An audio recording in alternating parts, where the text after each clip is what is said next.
All right, guys, we're going to go ahead and get started. And like I said, today's session we will record. So if you have to scoot out early or anything like that, we'll be posting this online for you all to be able to review later.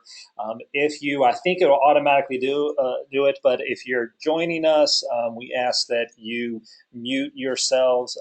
We're going to have a little bit of time at the end to do some Q&A, but in the interim, if you can mute yourself, and that way we will keep the background noise to a minimum. So just to let, I'm sure everybody knows, but just in case, I wanted just to kind of set some expectations for today's training. I'm Brad Carroll, the founder of Dakno. Real excited to be able to be with you guys today and walk you through this training. This is a little bit of a unique training for us today. We usually use this time to kind of give an overview of Dakno admin as a whole, try to cover a little bit about the CRM, the content management system, just to kind of give a broad overview. Today, we're going to narrow that focus down just a little bit. I'm sure you guys have all seen we've rolled out our DaknoIDX version 5.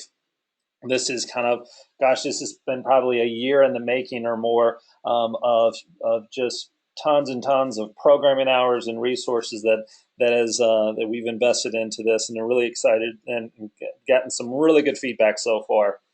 So today's session is just going to focus on DaknoIDX. So for those that looking to kind of dig in and learn how to use a little bit more, this is perfect. If you have IDX broker or use another IDX, this is probably isn't going to be pertinent to you. We are going to try to go through some best practices, some follow-up strategies, so you'll still be able to get some stuff out of it, but just note that the majority of it is going to be about our new IDX system. So with that in mind, we'll go ahead and dig in. So one of the things that you'll notice about the new IDX is obviously kind of the visual aspect of it. So what we've done is, if you have spent any time online searching for homes, which I'm sure everyone has, you'll notice that this probably looks, pretty familiar. So what we did is kind of talk conceptually here. We knew that the consumer was always very used to a Zillow-like experience, a Realtor.com experience, and those syndication sites do a good job of the consumer experience. Where they don't do a good job at is the data side of it. So what we really set out to do is said, let's create a really easy to use user experience like that of a syndication site, but let's kind of create a unique facet with the data integrity of an IDX solution. So we're really proud to say that we've been able to marry the two and kind of have those kind of working hand in hand. So just to give you a couple of quick little overview of the features, and then we're going to dig in a little bit more as far as just kind of navigating how to use the tool.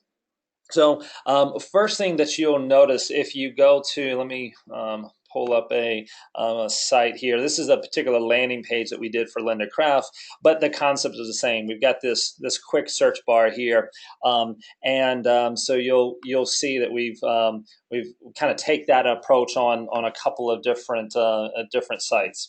So if your quick search has a couple of key features. Number one is when I click on it, you'll notice that we actually store the search history of what a consumer is searching for. So in this particular case, it knows that I have searched Indian Wells in the past, so I can jump directly to Indian Wells. I also can start typing in. If I start typing in particular keywords, it will automatically start giving me suggestions. This is really handy because this will cross-reference city, and a little bit of this is dependent upon your particular MLS, but it'll cross-reference city, subdivision, address, zip code, MLS number. It is truly that omni box that as soon as you start typing, it'll start giving suggestions. So I can type in, Indian Wells, hit search, and immediately I'm going to jump right into the the search there. So oops, I messed up somewhere. Oh, Indian Valley. Oops. So let's try this again. All right, so it will immediately start giving me results back for Indian Wells, and you'll see again kind of that familiar site of the map on the left side, and then the search results on the right. And as I hover over, I'll be able to see the different properties. Of course, I can navigate this and look and zoom in and everything, and these results will dynamically update to that. If you have someone who's a little bit more old school, doesn't necessarily like the map or anything like that, they can switch over to list view, and the system will actually store and save their preferences. So now when they go back to a search result and kind of pop back and forth, it will remember and always show this list view as the standard view instead of the map view. So you'll see me probably repeat that a bunch of times through here. The system is extremely smart and tailored to the individual user experience. So we talked about the quick search and how to jump right into one of those one of the searches to get to the results. But I want to kind of talk about how to expand and navigate that as well. There's some other cool features that we're really proud of. And so over here on this left-hand side towards the bottom, we've got some additional tools that I can navigate by zooming in. We also can do a new feature that you guys are probably familiar with if you've relied on your individual MLS, is polygon-based searches. So this is really handy. So just clicking through in a particular area, I can create a polygon search, and immediately it gives me search results of homes for sale within that particular polygon. So that's really, really nice. I know in some markets it's a little bit tricky in trying to search by a subdivision or a condo name. The example I always use is if I'm trying to search just continuum 1 is an example of a condo building in Miami Beach, is that, and if it's an open text field, does the first agent put it in as continuum ONE, and then the second agent put it in as continuum number 1, and et cetera, et cetera. In order to get that full data, we can just draw a polygon around that particular building, and we know we're going to catch all those results and don't have to rely on something like a poorly formatted subdivision name or something like that. The other thing is we have another really cool feature of radius targeting. So basically, let's say that there's a lake or there's your job, or you want to live close to the coast or what have you. If there's a particular area that someone wants to live near, let's say that I'm a big golf fan, and I don't so much care about being on the golf course. I just want to be able to be near the golf course. What you can do is use this radius tool and click and hold, and as you start expanding out, it's going to update in real time. All right, now this is a 1 point, or 2 mile radius. So if I want to live within a 2 mile radius of Indian Wells Golf Resort, I can do that, and it's going to update to give me all homes that fit within that 2 mile radius. So between the polygon and that radius search, a lot of cool things you can do with that. Of course, you can edit it if you want, or if you're done with that, you can hit the trash can and it will disappear and go back to kind of the default search there. So that's just some ways to kind of interact with the map. Obviously, right now, this is filtered off of the city of Indian Wells. But if I want to kind of expand out of that and break out of that, I can click this button here that says search as I move the map. And what's going to happen here is as I drag around, it's going to continue to update and no longer be tied to Indian Wells, but now tied to this map.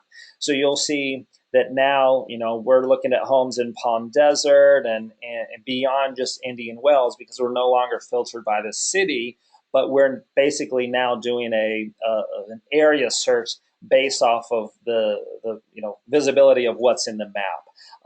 This is a handy feature that we see, and it was often requested, where people can start at a particular area and say, all right, well, maybe that's not within my price point, but if I move just a little bit outside of the city limits, what do I get? And that way people can search and interact that way. So that's a handy little feature there. So of course, once a person has some other quick little features that you probably notice about this particular page, we're doing some neat things with estimated mortgage payments. So we have kind of 3 levels of customization here.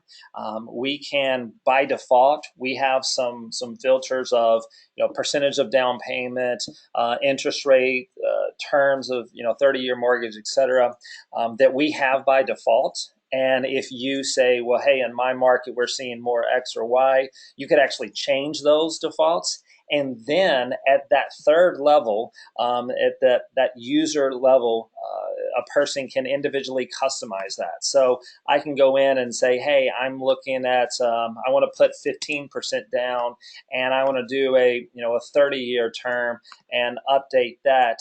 And now all of a sudden, all the mortgage payments are going to update dynamically, and will save tied to me. So if I go back to opulence later on, I'll still have all of those defaults saved. So that is a handy little feature, because it's kind of like that concept when you walk into a car dealership. They don't say how much do you want to spend on a car. They say, what do you want your payments to be? So that really helps to kind of translate that for especially those first-time home buyers who may have been used to renting and kind of still associate based off of that monthly payment. So from here, I can save my favorite properties. So this little heart icon, I can adjust my sort order, get a kind of a quick snapshot of how many listings there are, all kinds of fun stuff like that to get that insight. So once I've kind of cruised around and found a home that I am interested in and learning a little bit more about, I can click the details of that particular page. Now, for this particular site, we have forced registration on. We're going to talk about some best practices here in a sec about forced registration. We have totally redesigned the way we capture leads. So we're seeing a nice bump in this lead engagement from this forced registration. And so I'm already a user, so let me just log in here.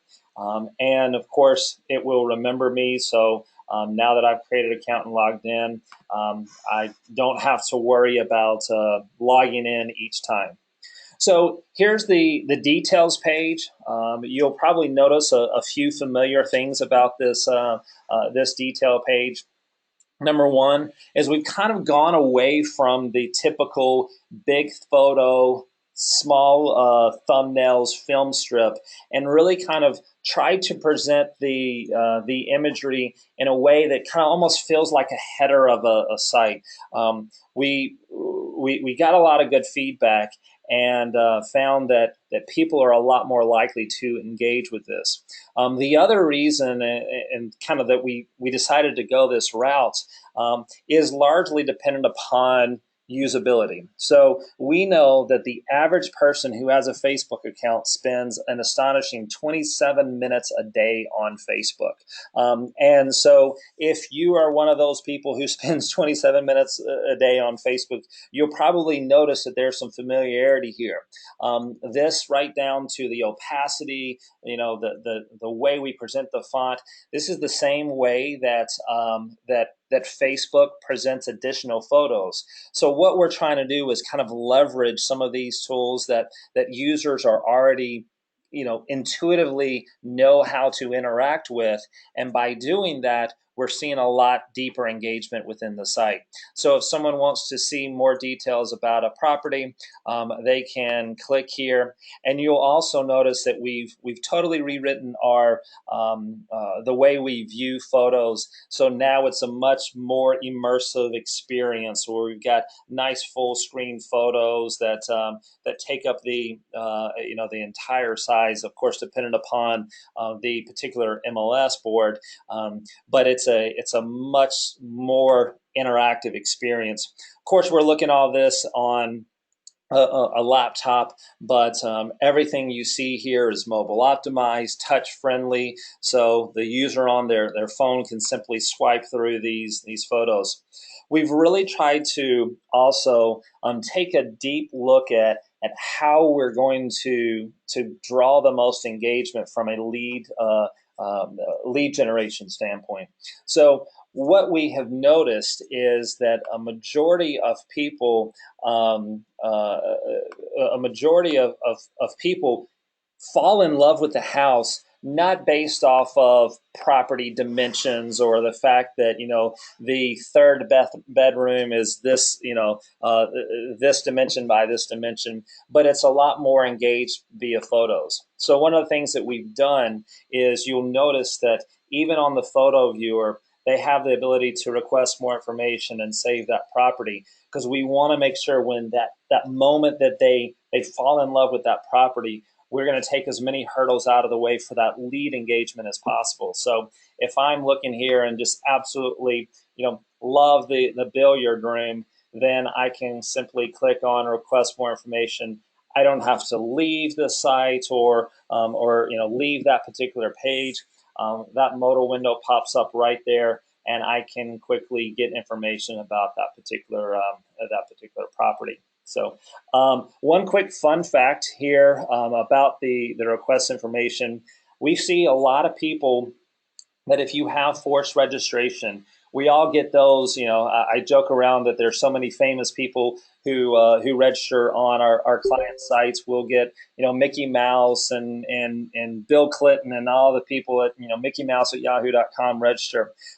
The reason why we ask for their name again and their email address again is in preparation for this, we did an extensive study and found that that of the request is showing, about 35% of people who requested a showing on a property initially signed up on the site using a fake email address. And through that incubation, what we were able to do is we were able to continue to incubate that lead that started out as a Mickey Mouse at yahoo.com or whatever, and pull them and instead of deleting that lead or anything like that, let them operate under that anonymity.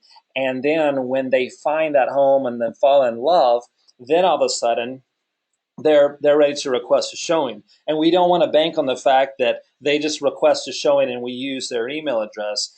We ask for that email address again because a big majority of the time people will actually give us their real email address on that second ask. So that's a great little tool that we built into the new site that makes sure that we're getting good, solid information on those requests of showing.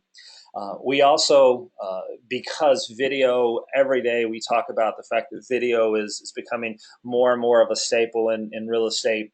We've chosen to really spotlight those virtual tours, the Matterports, the Vimeo videos on a particular site or a particular property to again really encourage that engagement. So just a couple of other quick features about the property details page. All of these are collapsible. The nice thing about that is, again, you're going to, like I said, you'll hear me say it a lot of times. The site actually remembers the user preference. So if I say, you know what, I'm not really interested in the community area, but I'm looking for a specific feature on exterior lot, I can, as a user, I can collapse what I'm not interested in, so it pushes what I am interested in farther to the top, and that way I can I can go through and really focus on the information that's important to me, And again, as I click through the site, it will actually remember that preference, so I can go in and see that as I'm clicking from page to page. So that's just a couple of quick little features about the property details page. Of course, I can save that property. I can return to the results. I can refine. I can navigate through the list of results if I want to see those details of the property. Request a showing and request more information on that. So that gives you that kind of an overview of that look and feel. I can navigate around to kind of get a reference point of where that property sits. And if I'm interested in driving by that property, one little click and I actually have directions to the property. So lots of neat little features there on the new property details. So if let's kind of jump over until we're going to talk about the account, the property organizer account in a second. But real quickly, I want to jump over to the advanced search page, because this is something that we spent a lot of time on, and I'm super proud of the way this turned out. One of the things that we made a commitment to early on is to make sure that where in markets that have the information available, we were going to pull in sold listings. I think that IDX Broker just started to incorporate sold listings there. They're charging I think it's a $40 a month premium to have access to solds. We've incorporated that into the site with no additional fees for on our DaknoIDX, and we've had it for a while. We've kind of got on the sold marketing or the sold listing train early on, but we noticed in our old design that we weren't getting a lot of activity on the sold, and to the point where some people didn't even realize that solds were available. So with the new release, we really tried to highlight that, and you can toggle between active listings and sold listings, which is great from a lead gen, not only a buyer's, but lead generation from a seller's. I know in my local market, I have a sold listing alert set up that any property that sells in my neighborhood, I have it notify me through our IDX of any new property that sells in my neighborhood.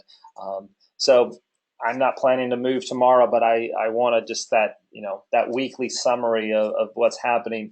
So it's a great way to get that engagement, not only from a buyer standpoint, but also from those sellers. I also want to show you another neat thing that I got to really hand it to the development guys. They spent a lot of time doing this. That here's our main search, and again, you'll see, dependent upon markets, there's a little bit of nuances between what's going to show up on this main search area. And then if I want to kind of dig into more advanced filters, I can click on more, and this is going to give me kind of that list of additional features.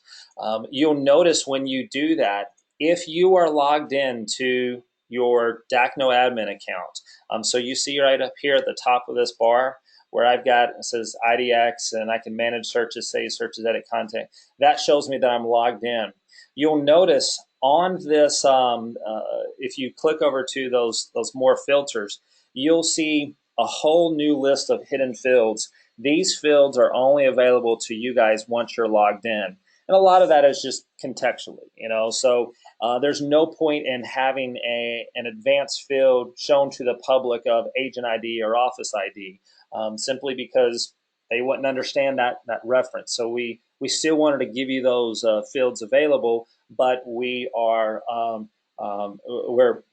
suppressing that only if you are logged in, just to avoid that frustration or confusion from a user standpoint. But let's say that I'm a consumer, and for me, let's say that pet restrictions are a big feature. I want to be able to to make sure that I can have a dog, or whatever that particular feature is. If I said, man, I'm smart enough to know the difference between active and contingent, I only want to see active properties. Well, you'll notice that that particular, whether it's pet restrictions or listing status, that was in the advanced, the more filters. But watch what happens when I go back. I think this is so cool. It has recognized that there are certain things that I am interested in as an individual user. And so the system is smart enough to say, hey, he's engaging with these fields. So let's not keep those fields hidden in the back. Let's actually bring them forward. So when he goes to refine those searches and everything like that, then it's right at his fingertips, that where pet restrictions and listing status may not be that big of a deal for another consumer, because it's important for Brad, let's move that to the forefront. So now if I decide, well, let me see what more listings I can find with contingent, I can engage with that without having to go back to the more filters. I love this feature because it really is customizable on a per user level. We're really getting smart about seeing how that site visitor is engaging with the site, and as a result, having the site kind of dynamically reconfigure to be able to meet the needs of what's important to consumer A, while consumer B has totally different set of set of filters that's important to him. That those filters, once he engages with those filters will be pushed to the forefront. Love that feature because of the customization on a per user level. So little tip there. So let's say that I go through and search and find that home of my dreams, what have you. I can, if I go in to save a property, it's going to prompt me to register, or like I said, if I have a registration turned on or anything like that, then it's going to ask me to register before getting access to that particular listing.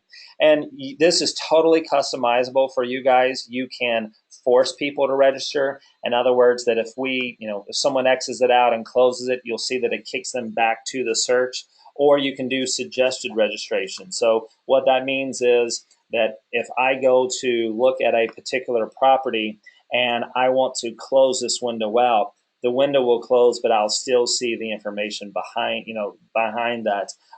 Or you can do a combination of both. You could say, hey, the first two times, every second property or whatever, we want to suggest that they register. But man, after they look at 6 properties, forget that. We want to make sure, we want to force them to register before moving on. So a lot of flexibility that you can have there. So I would encourage all you guys to go through, and I'm sure everyone has kind of your main email address and your kind of personal email address. Whether it's this IDX or your site in general, any marketing thing that you're doing, I would always encourage you guys to put the hat on as a consumer and play around with the site as a consumer, register as a consumer, and then log into the back door to see how that interacts, what that looks like, how you can kind of play around with the back end database and see how it affects the front end as a user. So be sure to go through and check that out. We try to give a lot of nice little tips and everything through the site. So if someone gets stuck and says, hey, well, what does this mean? It says, oh, I can search by city or county or what have you. And I really like that fact that it is smart enough to kind of group those together. So if I start typing Durham, there's a difference between Durham the city, Durham County, and Durham Estates. And of course, also you can do a keyword search if you don't want to limit to just if you want to do kind of a partial keyword of a subdivision. So if you want to, make sure you do Durant and Durant Quarter and Durant Trace and what have you, you can do a keyword search of Durant to kind of group all those together. So a lot of cool logic kind of happening in the background, so you can kind of get an idea of really hone in, that user can hone in on what they're looking to to search. So real quick, I want to give you guys some tips and some best practices on how to go in and configure your search so you can get the most mileage out of it. So what we're going to do really quickly is we're going to log into DaknoAdmin so you can kind of see how things kind of work between the front end and the back end. So if you guys are kind of following along as we go through this, what I would suggest is once you log in, scroll down to where it says DaknoIDX, and the first thing I want you to do is select registration. So if you click on IDX, the window will expand, and you can go through and look at that registration. And I'll tell you what, I'm going to go to use Swimmer Realty because I think that he's done a good job of customizing that forced registration. Yep. So right at the front, as soon as you go to the registration tab, you'll see it gives you kind of a quick indicator of forced registration is on, suggested registration is off. We have some best practices. If you don't customize any of this as far as the title or the button text or anything like that, no problem. We will put in defaults, so don't worry about that. But we do want to give that granular level of editability, if that's a word, to go in and tweak that as you see fit. So right here, you'll see that general registration options. It says that the very top of the text, it says continue with my search. The button sign up, we've tested a lot of different calls to actions: go, continue, sign up now, etc. And we're really into continue right now because we want it to kind of feel like just a natural transition from, hey, you want access to this property, plug in your information and click continue. It's a little bit softer than a word like sign up or something like that. Of course, here's where you can require a phone number or not. And if you want to have some type of a message that expands, and you can have that default message, or you can customize it on either a forced registration or the suggested registration level. So again, lots of ability to go in and customize that.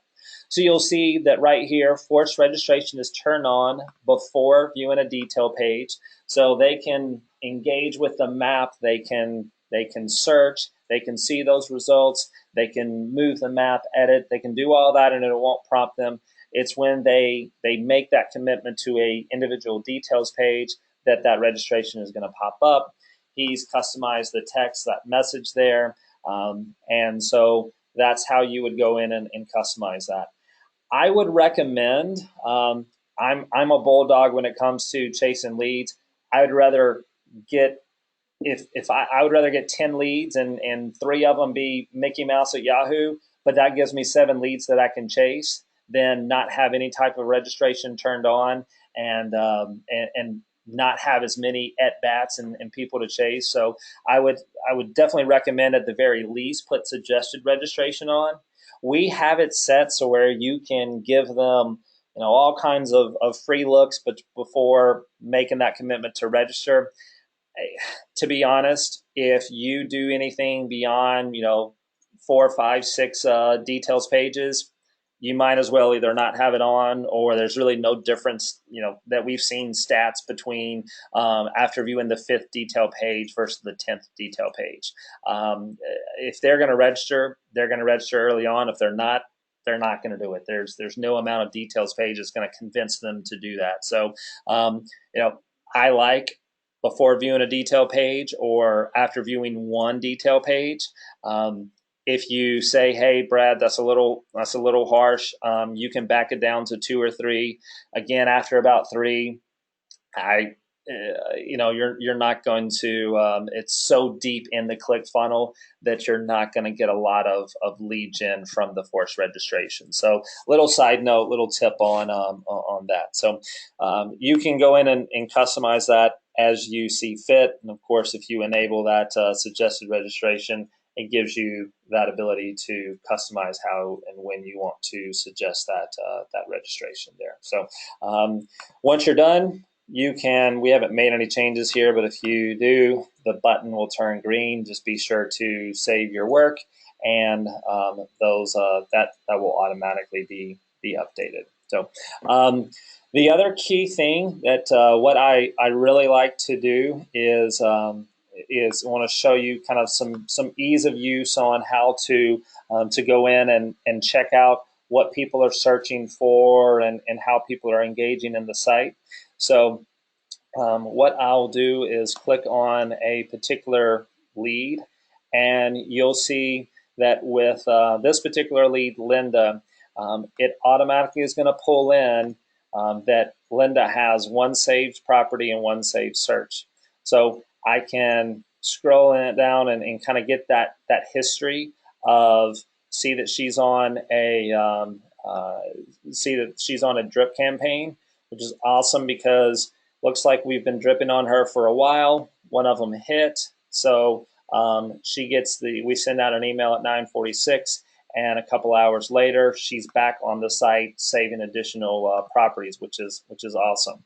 So if I want to see, so this is kind of the activity of what's happening with that particular lead. If I want to see the details of how she's engaging with the site, I can click on View Property Organizer Account, and I have kind of a replay of all the things that she's doing, what she's the properties that she's viewing, et cetera, et cetera. So it looks like there was one property that she has viewed multiple times. She set up a search between 450 and 500. Pretty narrow search. I like, the more narrow, the more targeted it is. She's looking for at least 3 bedrooms and 3 full baths. Looks like that because, and that makes sense. She had saved that, or she viewed that property a couple times. And after viewing it a couple times, a few minutes later, she actually saved that property to her property account. Great little insight as to what they're doing online. This looks like a pretty qualified lead to me because she's got a little bit more narrowed down search.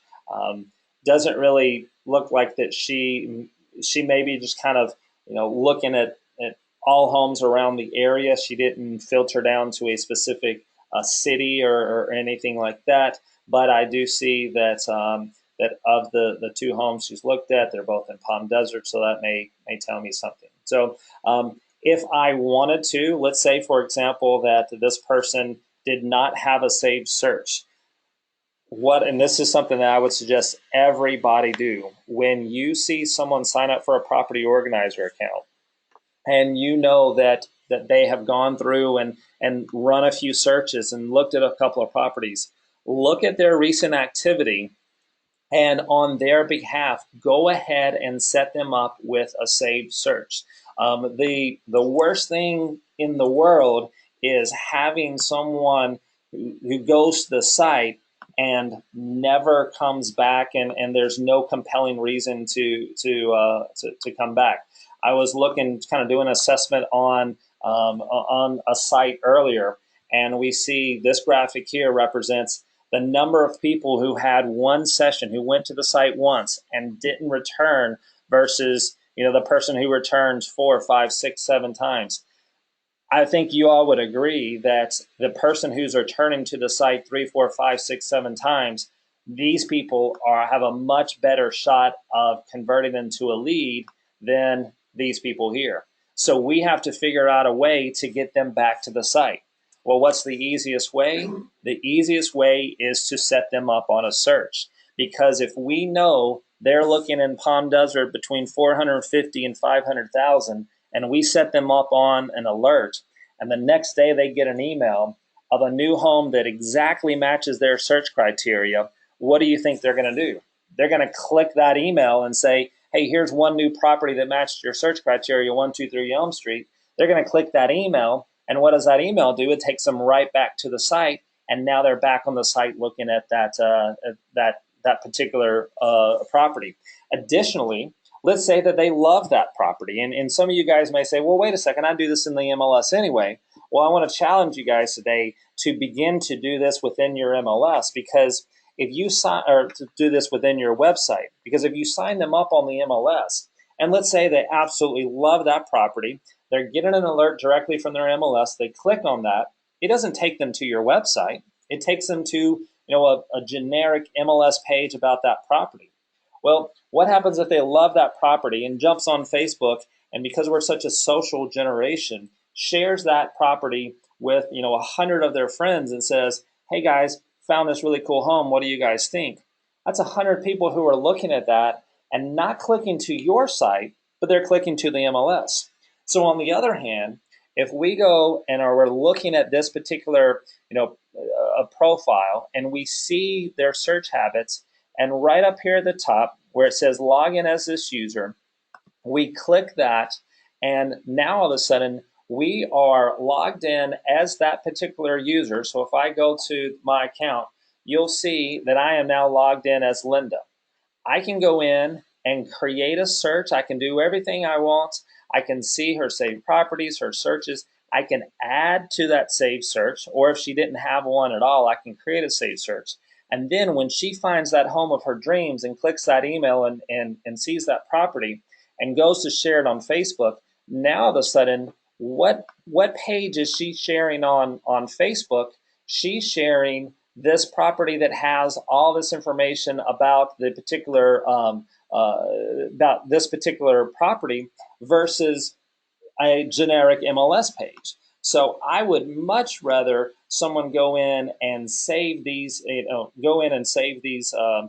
these homes, because remember, going back and how we're tying all this together, if she copies and pastes this URL into Facebook, and 10 of her friends say, "Wow, that's a cool home," depending upon your forced registration options, all those people may register to see that particular property, and that's expanding your database and building your database. Sure, that person, those other people may not be interested in buying a home right then, but you can actually monitor and see when they're coming back and their level of engagement to see if they're also interested in purchasing a home and where they are in the home buying process. So a huge value in creating those saved searches. So I just want to real quickly walk you through that just to make sure everyone's on the same page on how to go in and do that.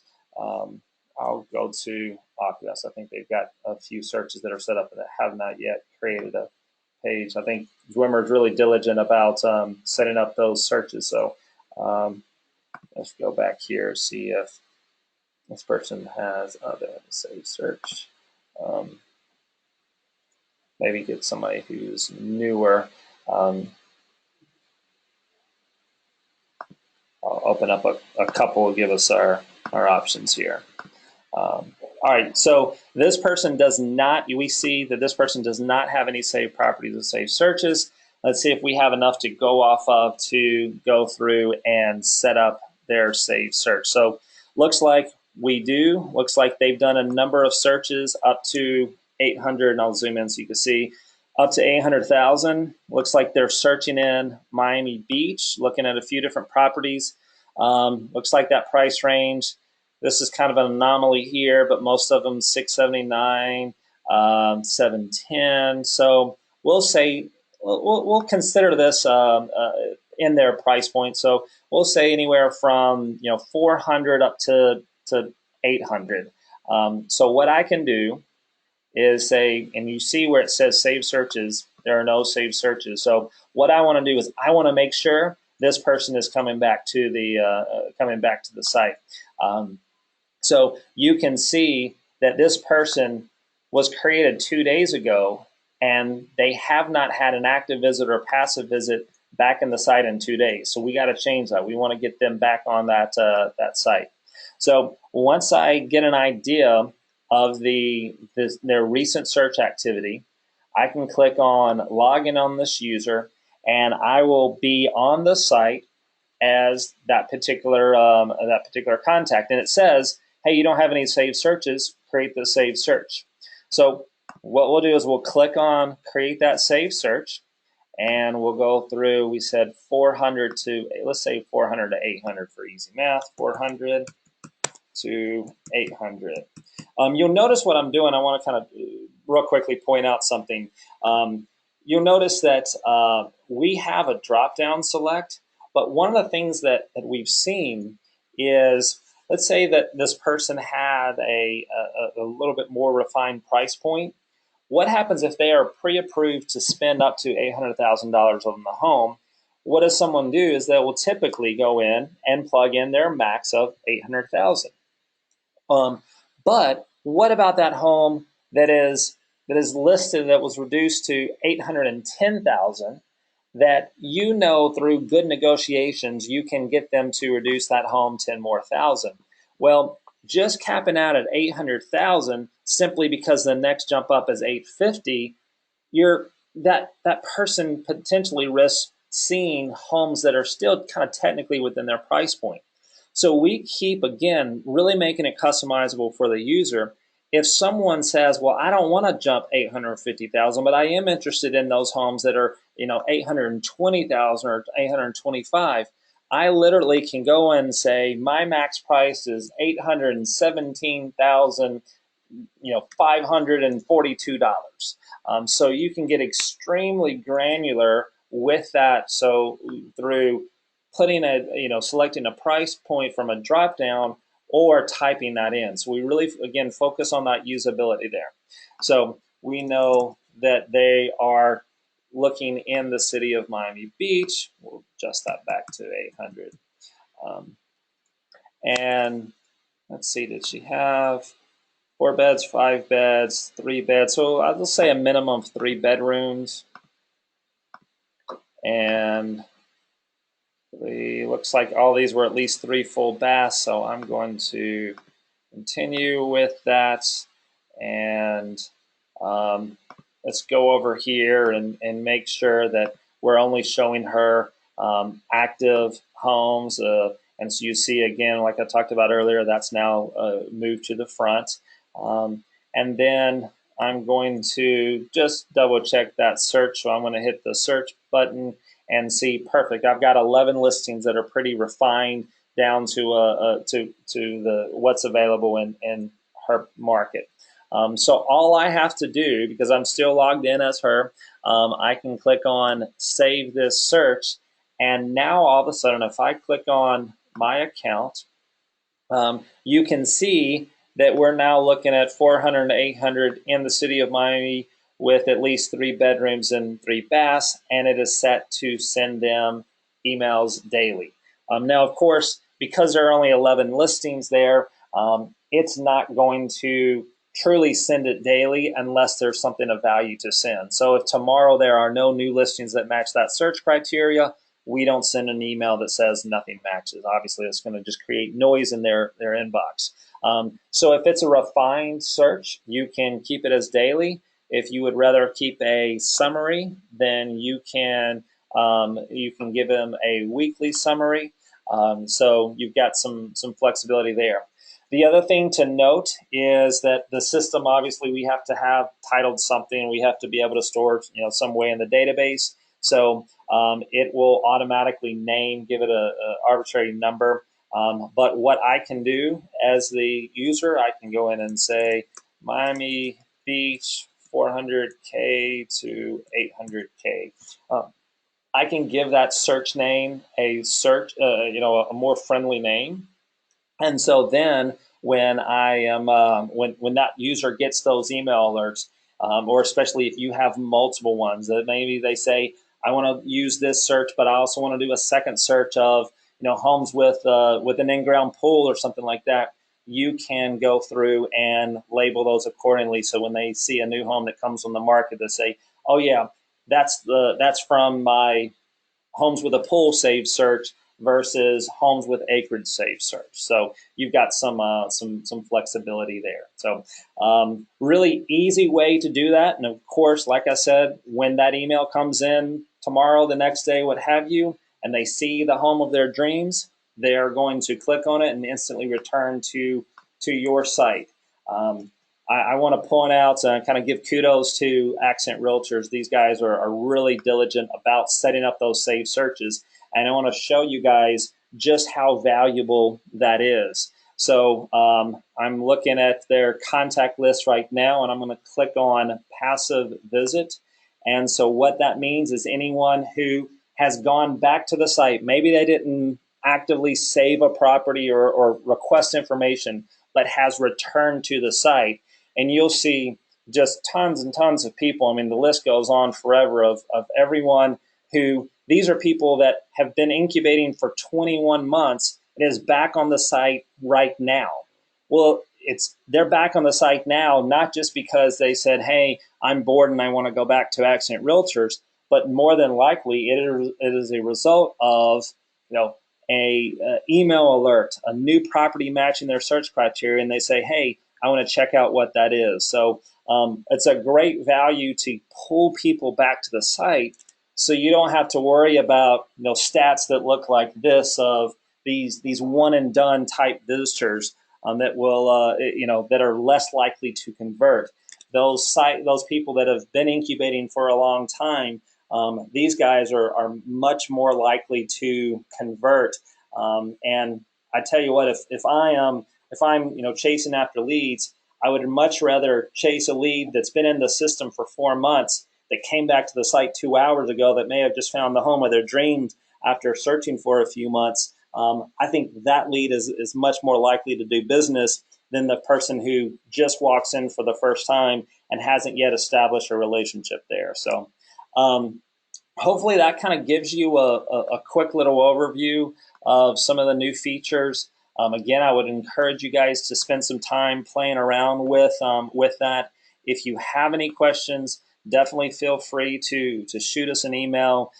Support at Dakno. We got some great resources, some great guys over there that helps to answer those questions in a quick manner. And speaking of questions, we've got just a few minutes. And I know Nick has probably been manning that chat, but if you have any additional questions in these last few minutes, feel free to pop that in the chat, and we will try to address that. Nick, any specific questions or anything that we needed to maybe go back and cover? I would just like to make a mention about the default view. When we come into a page on the first time, you are going to see in the results view of the search, we're going to see a map page off the start. So I just want to make sure that that's really clear to everybody.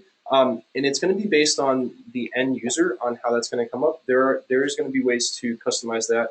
But ultimately, when a user comes in fresh to a results page, which will be your /search, yep, you're going to see a map view. And then once they click list view, any further searches that they make are going to be shown in list view until they put it back. That's right. So again, that just kind of reiterates what we've talked about earlier. Is it's so much preference based. So if we know that user is all about being able to search homes on a map, we're gonna hit that front and center. And then if they say nope, I know exactly where I want to live. I'm not really so much concerned about geography. I want to put more of a focus on those, seeing a wider variety of homes, easily switch, and like you were saying, it'll actually remember that preference as they're searching. So great information there. You also can, and you'll notice that